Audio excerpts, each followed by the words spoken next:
I'm David Grasso, and this is Full Blend Business. Today we're going to talk about whether the House of the Mouse still has its squeak. Today we're learning that Disney is the #1 most shorted stock on the Dow Jones, but their Q1 performance was the greatest single quarter in the history of the Walt Disney Company. But that isn't convincing many investors. Their numbers were very impressive in Q1. Quarterly earnings came in at $2.9 billion, that's billion with a B, up from $2.2 billion last year. Revenue was up 14%, net income was 32%, and adjusted earnings per share up 28%, coming in at $1.63 a share. The biggest story in the world of Disney? Obviously, Star Wars: The Force Awakens, which alone delivered $1 billion in profits and a quarterly operating income for the studio division. That's up 86% from last year. Star Wars also bolstered the consumer products and interactive division, with sales of Star Wars merchandise exceeding a whopping $3 billion. That's much more than the movie. So that division ended with a very strong quarter, with $860 million in operating income, up 23% from last year. Of course, much of Disney's strength comes from the diversity of its portfolio. And we can't talk about Disney without talking about the theme parks. Disney's growth story in Q1 definitely includes the parks and resorts, with 22% operating income growth.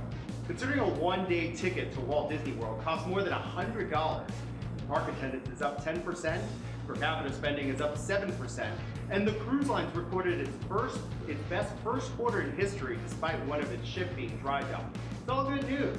Disney's hotels are booming as well, registering an eye-popping 92% occupancy rate. That's up 3% from last year. The only bad news on the earnings front in this category comes from Disney's parks overseas. Disneyland Paris was closed for 4 days following the terrorist attacks in France in November.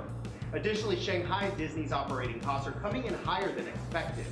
But Disney says there's a lot of excitement building in China around the Disney brand. Tickets to Shanghai Disney went on sale this week.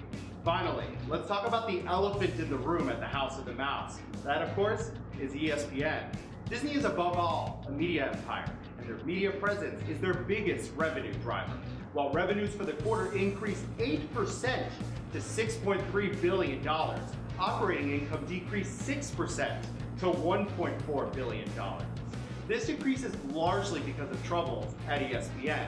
Investors remain very vigilant about ESPN, and the damage cord cutting is doing to ESPN's subscriber base. They've paid billions upon billions of dollars for major sports content, but their paid subscriber base has been dropping.